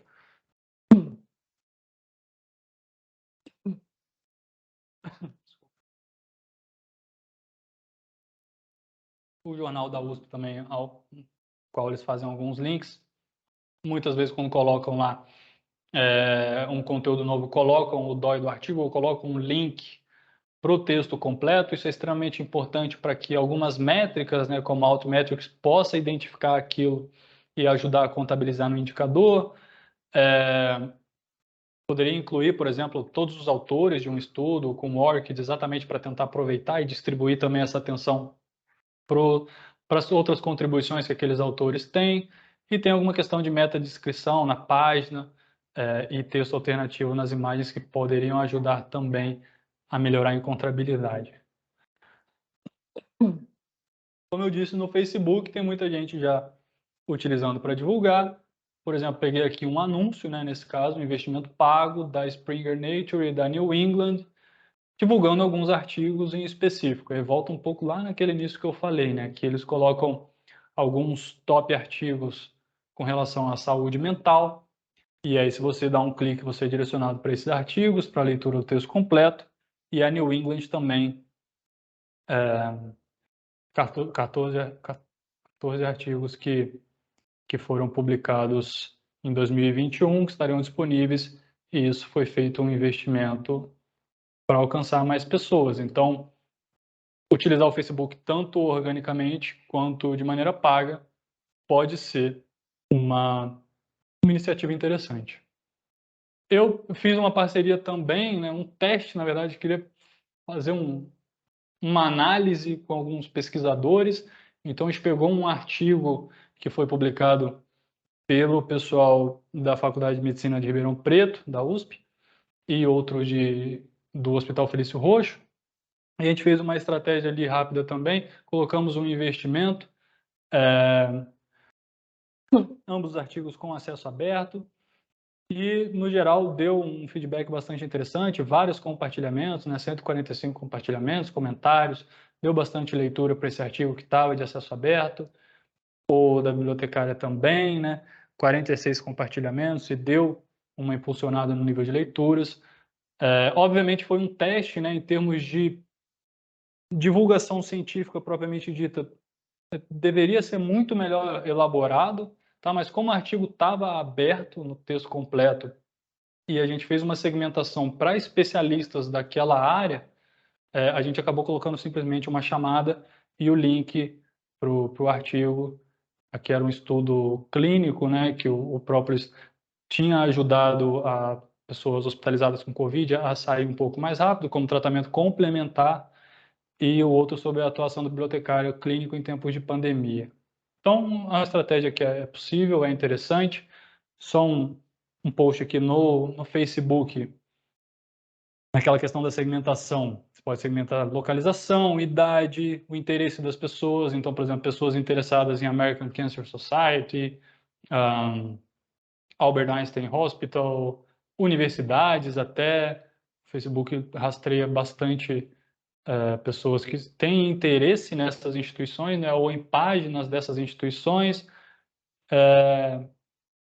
cargos, né, títulos de trabalho, então, pessoal relacionado à cardiologia, se é residente, oncologista, oftalmo, neurologista, nefrologista, eles dão várias opções para você filtrar, campos de estudo, instituições empregadoras. Então, tudo que um usuário do Facebook coloca de informação no Facebook, ele consegue rastrear isso. Ele não vai te dar o nome da pessoa, o e-mail da pessoa, mas ele vai falar, você quer pessoas que curtem a página da New England Journal of Medicine, pode ter essa opção. Há pessoas que têm interesse ou registraram lá que trabalham com pediatria, então pode te ajudar a colocar uma mensagem mais direcionada para conversar com essa comunidade. E aí, se você gosta do Facebook, tem o Facebook Blueprint, que são vários cursos gratuitos preparados pelo próprio Facebook, na verdade, e as pessoas podem fazer, podem inclusive tirar o certificado ali, alguns cursos são mais completos, ajudando em várias questões de atrair público, aprimorar a estratégia criativa, construir relacionamentos. Óbvio que para o Facebook é extremamente interessante que todos os usuários lá possam extrair o melhor da plataforma para que possa, de novo, utilizar mais a plataforma, ficar mais tempo naquela ferramenta.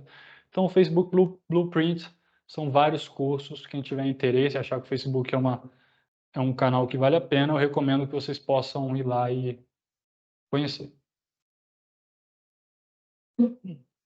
Instagram, mesma empresa, né, do Facebook, lançado em 2010, 2 bilhões de usuários por mês e nos últimos 3 anos dobrou sua base de usuário.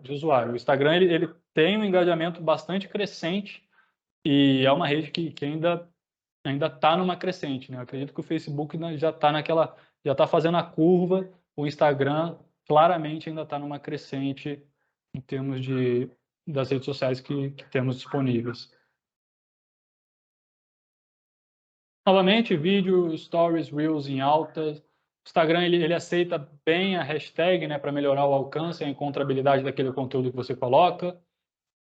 Uma melhor prática de 3 a 5 é bom, né? Não necessariamente fazer aqueles blocos de hashtag com 30 hashtags vai necessariamente te ajudar. É importante que você dê uma pesquisada nas hashtags primeiro.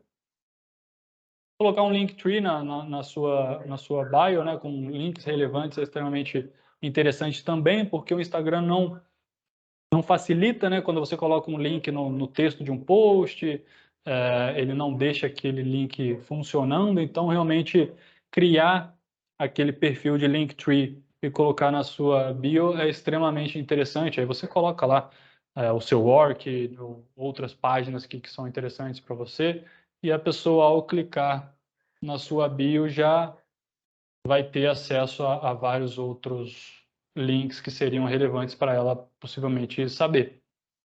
É uma rede bastante visual, não tem muito como desconsiderar isso, né? Então investir nas imagens faz sentido. Obviamente não estou pedindo para ninguém se tornar um designer, né? Mas realmente ter algumas imagens um pouco melhor trabalhadas é algo interessante no Instagram. As possibilidades de campanha são iguais ao Facebook, na verdade é até a mesma ferramenta, né, que você cria uma campanha e você já dispara para as duas redes ao mesmo tempo. Acaba sendo uma rede um pouco menos poluída que o Facebook, porém mais burocrática para você compartilhar links, vídeos do YouTube, ou até para fazer um repost, você tem que baixar um outro aplicativo para poder fazer. Então, ele é um pouco mais burocrática para você fazer essa curadoria de conteúdo, né? Fazer um compartilhamento de vários outros materiais. E o Altmetrics e o Planx, que são dois indicadores que ajudam a medir, né, essa atenção social do seu conteúdo, ainda não rastreiam o Instagram. Então, isso pode ser um fator complicado.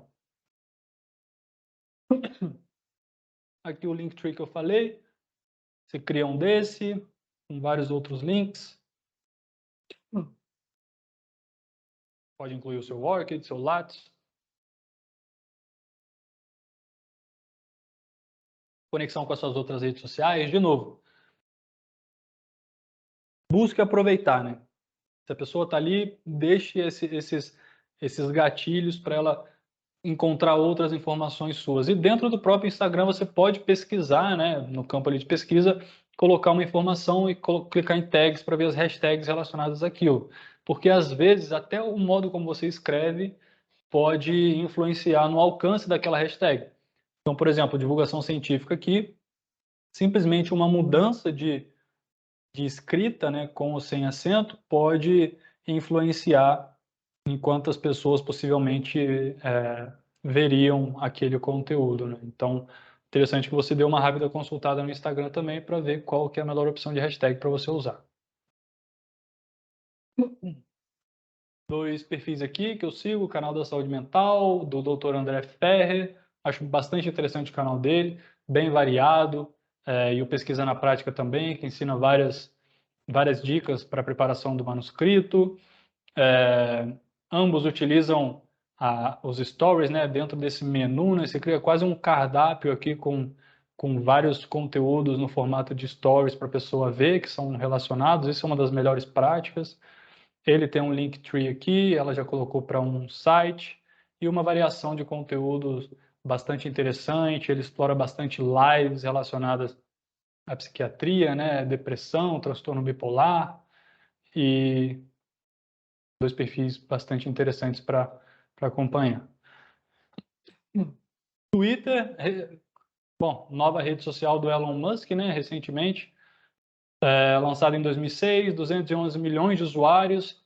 No Brasil, ele não estourou tanto quanto nos Estados Unidos, por exemplo, né? Nos Estados Unidos ele é muito forte, mas para a ciência e para a política, organicamente, ele performa muito bem. Então, ele tem uma distribuição e pode gerar um engajamento com o seu conteúdo que você coloca lá de maneira orgânica, que às vezes é muito melhor do que as outras redes sociais. Ele é muito rastreável por essas métricas alternativas, Altmetrics e Planex. E o Sprout Social, um site bastante respeitado na questão de mídias sociais, disse que os usuários são highly educated and high earning users, né? Então, o Twitter, entre aspas, uma rede um pouco mais elitizada, digamos assim. É muito dinâmico, né? O timing no Twitter, ele é chave. Aquele seu tweet, depois de 24 horas, basicamente, ele já não tem mais tanta atenção. Então, a vida de um tweet, ela acaba sendo muito mais curta do que em outras ferramentas, por exemplo. Consulte as hashtags também para uma melhor distribuição. A hashtag, desde os primórdios, né, era um artefato chave no Twitter, dentre as redes sociais sempre foi. Fazer quotes, retweets ou threads, que são vários tweets linkados um com outros para passar uma mensagem um pouco maior, é interessante. Responder também para fortalecer sua presença. Na questão de investimento, eles também têm uma segmentação interessante, não é tão detalhada quanto o Facebook, o Instagram, mas você pode segmentar ali localização, interesses e por hashtags. Então, no Twitter, normalmente você, quando vai fazer uma estratégia paga, você coloca inclusive as hashtags, né, para as pessoas que se relacionam com aquela hashtag receba aquela sua divulgação impulsionada, né? Em termos de engajamento, o Sprout Social também destacou aqui que de terça a sexta, de 9 a meio-dia, é o horário assim com maior engajamento, né? Então, no geral, tenderia a ser um bom horário para colocar conteúdo, porque tem mais gente utilizando essa plataforma. Ao mesmo tempo que tem mais engajamento, no geral também tem mais competição, né? Então vai ter mais gente colocando conteúdo essa hora. Então tem esses dois pontos, né? Provavelmente você vai competir com mais conteúdo se você postar nessa hora. Talvez seja mais difícil para você aparecer, porque tem muito conteúdo, mas se você postar nessa hora também, provavelmente vai ter mais gente que pode enxergar. Então é um pouco o ovo e a galinha nesse sentido, né? Mas são os horários de maior engajamento esses daí. Tem um artigo que fala sobre a comparação do Facebook e do Twitter com fins acadêmicos, né? Isso é um pouco, esse é um artigo que não é tão recente, mas simplesmente para mostrar que o Twitter, desde o começo, ele já era utilizado bastante pela comunidade acadêmica, né, para comentar em pesquisa, discutir alguns estudos, fazer um acompanhamento de discussões, posts relacionados a trabalho, entre outros, ao ponto que o Facebook, no geral, a comunidade acadêmica não utilizava. Eu acredito que hoje em dia isso já esteja um pouco mais equalizado, né? Não tanto, não exatamente igual. Acredito que o Twitter ainda é um pouco mais forte para a parte científica, mas com certeza o Facebook ampliou bastante, distribuiu bastante essa essa atenção aqui para várias outras iniciativas relacionadas à ciência. Hashtag, como eu disse, é chave no Twitter. E agora uma ferramenta mais prática, né, para você pesquisar uma hashtag antes de postar, você pode utilizar essa right tag. Então, ela te dá uma análise de algumas hashtags. Acho que eu estava até aberto aqui. Por exemplo, aqui.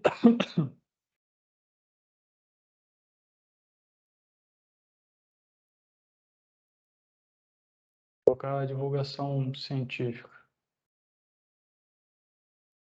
Ó, que deu extremamente pouco.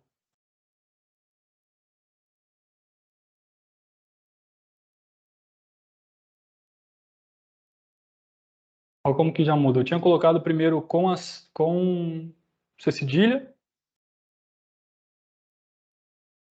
e agora eu botei sem nada. Então isso também influencia no quanto essa hashtag ela quantas visualizações por hora ela tem, né? Hashtag exposure, unique tweets, retweets. Então ele te dá uma ideia aqui de como que é a performance dessa hashtag. Vou botar Open Access.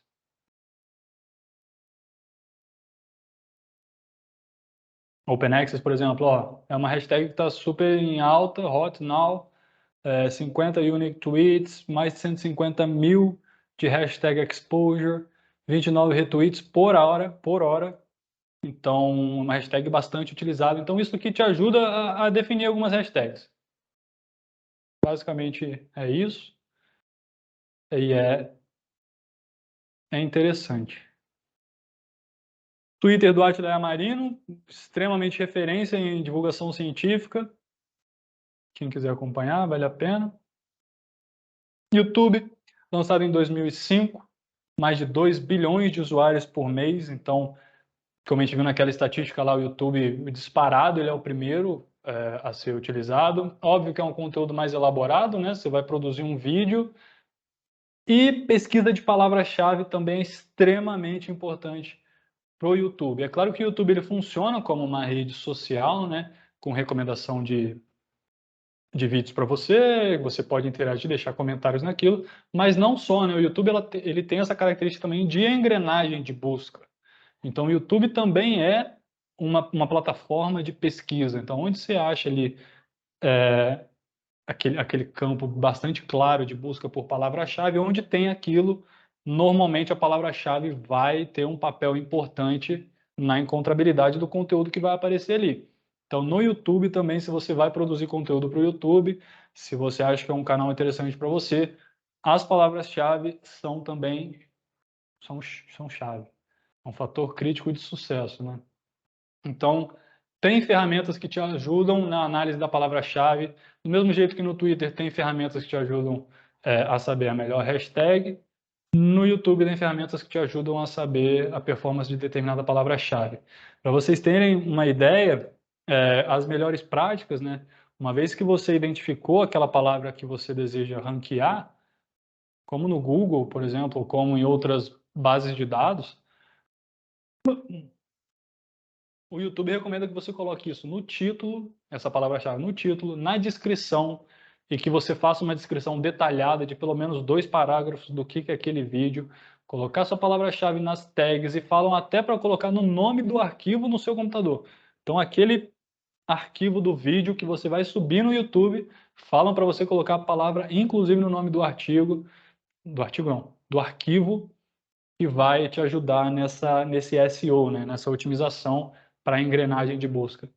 E também na thumbnail, né, aquelas imagens de capa, se colocar alguma thumbnail bastante chamativas, inclusive nas suas falas ao longo do vídeo.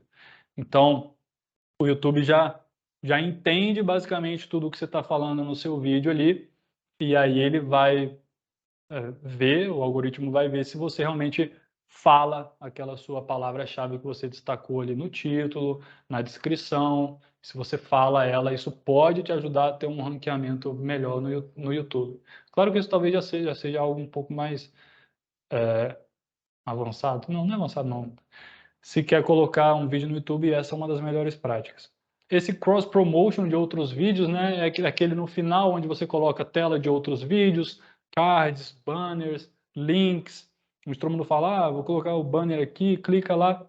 É exatamente naquilo que eu já falei. Se você está fazendo uma estratégia, você tem a atenção de uma pessoa, tente não perder. Coloque, deixa outras pontas soltas ali para ela continuar interagindo com você e entrar nessa rede, né, de link building que você faz. Manda para um lado, aí tem um outro conteúdo interessante, e aí você retém aquela pessoa, no geral. E capítulos automáticos e legendas também. tem aquela ferramenta onde você exatamente fala, no 1 minuto 1.5, eu falo sobre isso. Se fosse aqui, por exemplo, não sei, eu ia falar, no minuto 30 eu falei sobre ORCID. No minuto 37 eu falei sobre ResearchGate. Ia ser mais ou menos isso, esses capítulos automáticos que você consegue separar no YouTube quando você faz o upload do vídeo, e as legendas também é uma das melhores práticas. E as legendas cada vez, na verdade, está ganhando muita importância, não só no YouTube, quanto em outras redes sociais também, né? Tem alguns estudos já que falam, eu não sei exatamente o número, vou rastrear isso depois, procurar para compartilhar mais certo, mas que já existe uma grande quantidade de pessoas que realmente veem os vídeos só lendo a legenda no mudo, né?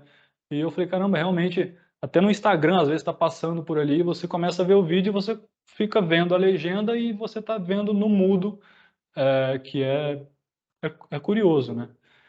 Mas que tem ganhado uma importância bastante grande. E tem ferramentas que ajudam também a você colocar uma legenda automática no vídeo, mas isso é conversa para a parte 2. E nas estratégias pagas, eles têm várias opções também que você pode escolher para mostrar um anúncio seu no YouTube,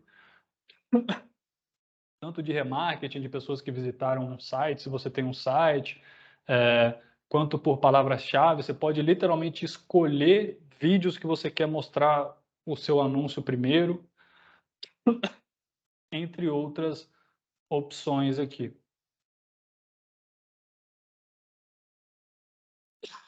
Tem essa extensão que é gratuita, vidIQ, e é sobre as palavras-chave.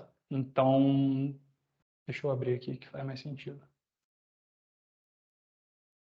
Por exemplo, eu coloquei aqui divulgação científica, é uma extensão do Chrome, tá? Se você pode baixar na Chrome Store, e aí quando você coloca uma pesquisa aqui, ele abre aqui do lado uma pontuação geral dessa sua palavra-chave. Então, divulgação científica, por exemplo, tem uma pontuação aqui de 68 de 100, o que é interessante, e um volume de pesquisa não tão grande, mas competição muito baixa. Então, ele dá até uma ideia de competição para você, se tem muitos vídeos que você vai ter que competir, ou se está mais fácil, entre aspas, de ranquear bem para esse vídeo. Então, por exemplo, aqui tem um volume de pesquisa que não é necessariamente tão grande, mas a competição é baixa. Então, se eu for utilizar essa palavra-chave, eu já uso lá no título, na descrição, no arquivo, na thumbnail, vou falar sobre isso durante o vídeo. Possivelmente pode facilitar o ranqueamento. Ele dá algumas outras palavras-chave recomendadas aqui, com base nessa, né? Divulgação científica, como fazer, a importância de divulgação científica. Ó, essa daqui tem até uma pontuação maior. E outras ideias, né? Texto de divulgação científica, artigos de divulgação científica. Então, é uma ferramenta que também te ajuda a ter uma análise, dependendo do seu conteúdo que você quer divulgar, às vezes vai ser melhor utilizar uma palavra do que outra, né? Então, não sei, realmente não sou cientista, não quero me embolar muito nisso aqui, mas você publicou um artigo sobre o SARS-CoV-2 do Covid. Não necessariamente você destacar tanto o SARS-CoV-2 vai ser melhor. Às vezes é melhor você colocar coronavírus ou Covid-19, porque pode ser que seja uma palavra-chave que você vai aparecer para mais gente, vai ranquear para mais gente, ainda que seu artigo fale mais especificamente do vírus, né? Mas aí nessa rede social você adapta a sua comunicação, obviamente sem sair do foco do seu estudo, mas você destaca esse seu estudo com algumas outras palavras, né? Só um exemplo.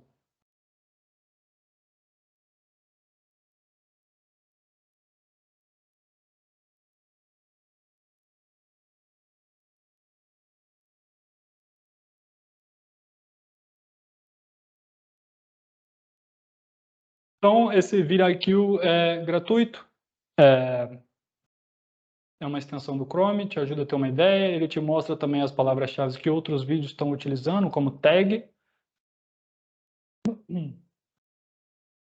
E se você gosta do YouTube e acha que é interessante uma rede social para você, tem a YouTube Creators, É um site, canal do YouTube, compartilha as melhores práticas para você fazer gestão do seu canal, otimizar o seu conteúdo, melhora da performance, entre outros tópicos. Então, eles vão desde os primeiros passos, desenvolver comunidade, quem ganhar dinheiro, não sei se eu foco aqui, mas quem quiser, tiver interesse nisso, diretrizes, como fazer seu canal crescer. Então, realmente, mesmo propósito do Facebook Blueprint, eles querem que os usuários saibam utilizar de uma maneira mais interessante a ferramenta, e eles dão várias dicas, né? Então, eu destaco isso, como eu já falei, né? A falta de opção, às vezes, ela é limitante, mas, às vezes, o excesso de opção, às vezes, ele é paralisante, né? Quando a gente tem muitas opções, como eu mostrei naquele slide lá atrás, no ambiente online, você fala, caramba, eu posso... Estou com o meu artigo que eu acabei de publicar, mas tem tanta opção, não sei o que eu vou fazer. Então, escolha o que faz sentido. Ninguém quer que a pessoa use todas as... Ninguém aqui é uma agência de marketing, então escolha aquelas que você prefere, aquelas que você se sente mais confortável, que você gosta de produzir conteúdo. Ah, Vitor, eu gosto bastante do Twitter e do ResearchGate. Beleza, então utiliza essas com consistência, interaja, cria sua comunidade, coloque os conteúdos lá também, compartilhe outros conteúdos. Ah, Vitor, me amarro no Instagram e no YouTube. Beleza, o YouTube, conteúdo um pouquinho mais difícil de fazer, por ser vídeo, obviamente, mas extremamente engajador também, uma vez que você fez, pode alcançar bastante pessoas, especialmente você tendo esse insight agora das palavras-chave, onde colocar, como pesquisar a performance de cada uma. Então, literalmente, escolha o que te faz sentido, extraia dessas ferramentas aquilo que vai te ajudar a alcançar os seus objetivos e siga daí. E aí uma pergunta, né? Você se percebe como um comunicador, como uma comunicadora? Porque teve casos que eu conversei com uma pesquisadora e também com um pesquisador, eles falaram, Vitor, não sou comunicador, meu negócio é laboratório. Ela também falou, meu negócio é pesquisa clínica, estou lá só fazendo as minhas pesquisas com os pacientes e tudo mais. Não sou comunicador, mas a verdade é que sim, né? Essencialmente, apesar de, por exemplo, não terem feito, não terem uma formação em comunicação, digamos assim, pesquisadores são comunicadores da ciência. Ponto final. Já faz parte. Então, não é para se tornar um especialista em design, produção de vídeo, roteirista e tudo mais, mas essencialmente os pesquisadores são tanto produtores da ciência, produtores de novo conhecimento, como comunicadores. Claro que sim, se você depois que você produziu aquele conhecimento, você pega, você guarda aquilo, esse conhecimento quase que nem existe, né? Então, vocês comunicam esse conhecimento. Muitas vezes alguns comunicam em um caminho, somente com os periódicos, mas você pode também explorar outros canais que estão disponíveis. Óbvio, eu não tô colocando eles no mesmo nível, né? Uma coisa é o mérito e rigor científico, passar por uma revisão por pares e ter isso dentro do periódico, dentro das bases de dados, sim. Mas na questão da comunicação, vocês já comunicam, né? E para ver como é diferente, né? Vamos lá. A primeira opção, produz um novo conhecimento, beleza? Depois que você descobriu para os periódicos, você prepara um texto dentro de um guia para autores. Muitas vezes você coloca elementos visuais no seu artigo, um gráfico, uma imagem do exame e tudo mais. Você escolhe o canal. No cenário dos periódicos, você vai escolher qual periódico faz mais sentido para você.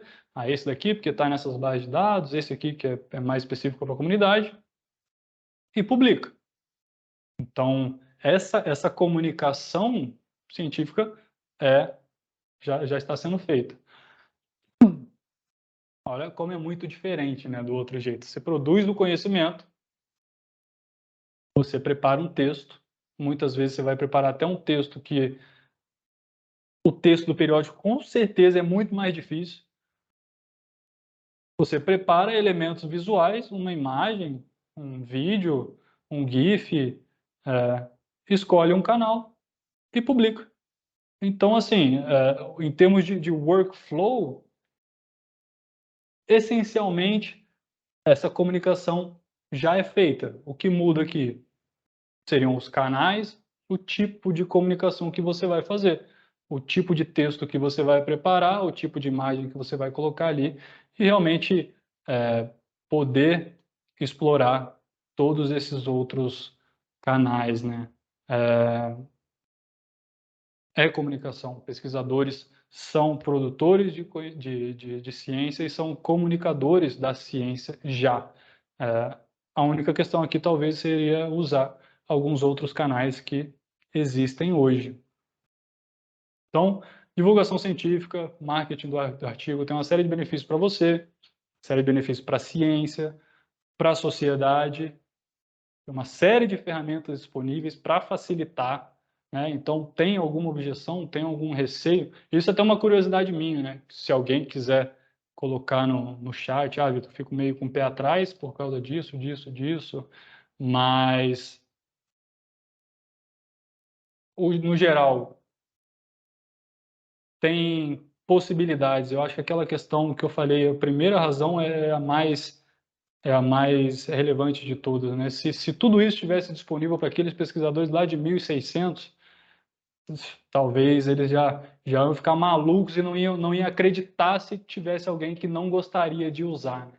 Dada a facilidade, a amplitude disso, o alcance que isso tem e realmente ajudar nessa distribuição a amplificar a presença do seu conteúdo no mundo. Então, muito obrigado. Essa foi a primeira parte. Desculpa o suor que está muito quente aqui. E vou ver se tem pergunta.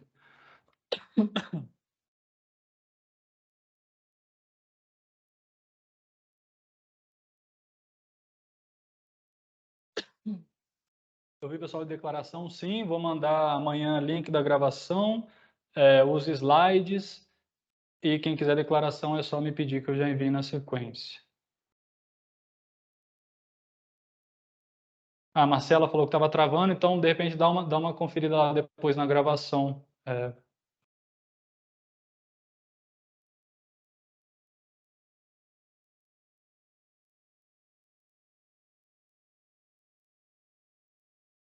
Pô, sensacional, Margarida. Sensacional. Consegui parceria com a direção do meu campus, divulgando os meus artigos no Instagram. Funciona.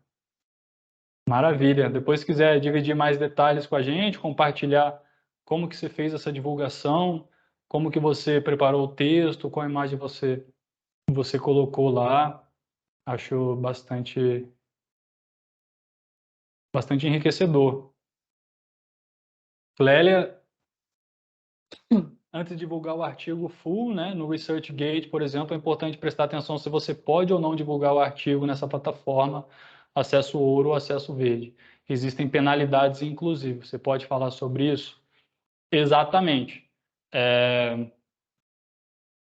Você tem que ver as licenças, né, se você pode ou não divulgar esse texto na íntegra. No geral, se você publica numa revista, que é uma revista de acesso aberto, aquele acesso aberto ouro, né, que foi pago para aquele artigo estar lá, muitas vezes pagando o APC, né, onde os autores pagam o Article Processing Charge, ou até uma instituição custeia a publicação desse artigo e ele é publicado numa revista essencialmente de acesso aberto. No final, esse artigo, por já estar de acesso aberto, você pode divulgar em vários canais sem nenhum tipo de restrição. Mas se você publica em uma revista que essencialmente é uma revista de assinatura, né, uma revista fechada, pegar, por exemplo, a New England, né, revista fechada, tem a via verde, né, do acesso aberto, que você vai poder divulgar a versão aceita do seu manuscrito, mas não a versão publicada. Mas ainda assim você tem que ver nas licenças dessa revista se tem algum tipo de embargo. Então, tem revista que deixa você divulgar a sua versão aceita do manuscrito, né, aquela que passou pela revisão e aprovou, mas não foi editada e não é versão final publicada, deixa você divulgar imediatamente. Tem outras que dão um embargo de 6 meses, por exemplo, você só vai poder divulgar depois de 6 meses que o artigo for publicado, outras depois de 12 meses. Então, isso que a professora Clélia falou é extremamente importante para que realmente não ocorra nenhum tipo de contratempo danoso para você fazer essa divulgação do seu conteúdo na ResearchGate, por exemplo. Obrigado, professor. Extremamente interessante isso. Vou até fazer um destaque nas próximas apresentações.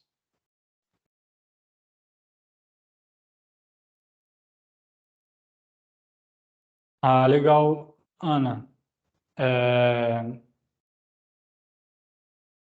Coloca então depois no Instagram, se quiser, aí no chat, para o pessoal seguir lá também, aproveitar esse momento. Tarsila, obrigado. Obrigado. Pessoal, a declaração, por favor, eu vou mandar o e-mail, aí vocês só me respondem no e-mail, que é melhor. Beleza? Então, no geral, é isso. Beleza. Espero que tenha acrescentado algumas informações interessantes. Realmente, o objetivo primeiro é realmente destacar a importância de fazer, os benefícios que isso tem, alguma overview dessas redes, né, algumas características principais de cada uma.